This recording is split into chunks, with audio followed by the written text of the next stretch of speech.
Si on veut réaliser tous ces changements, aussi bien les changements institutionnels pour permettre aux administrations territoriales d'être plus résilientes et de faire face aux défis de pauvreté, de lutte contre la pauvreté, de lutte contre le changement climatique que j'ai évoqué, il y a déjà des changements institutionnels à prévoir, des lois, mais ces changements juridiques sont aussi nécessaires pour permettre aux nouveaux modèles de société de se développer, parce que quand on veut que les gens puissent imaginer de nouvelles façons de travailler, de nouvelles façons de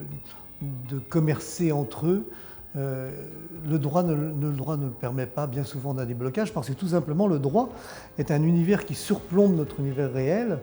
et qui régit tous les rapports sociétaux. Et dès lors qu'on est dans un monde verticalisé, concentrateur de profit, qui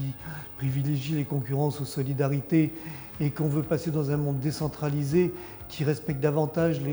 les ressources locales et qui développe les solidarités, ben effectivement, on a une bascule à 90 degrés et on a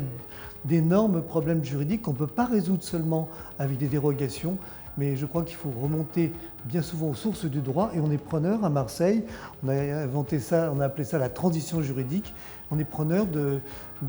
propositions d'autres villes, d'autres collectivités qui souvent partagent un système juridique, des cadres juridiques assez similaires aux nôtres pour faire évoluer la réglementation en accumulant l'ensemble des changements nécessaires pour faire des changements de doctrine et pas seulement des réparations, des dérogations opportunistes et souvent créateurs d'instabilité pour tous ces phénomènes qu'on veut laisser s'implanter de manière durable et encourager dans nos sociétés. C'est donc une transition juridique globale qu'il faut porter pour permettre à ces nouvelles formes de développement local d'émerger, pour lutter contre la pauvreté, pour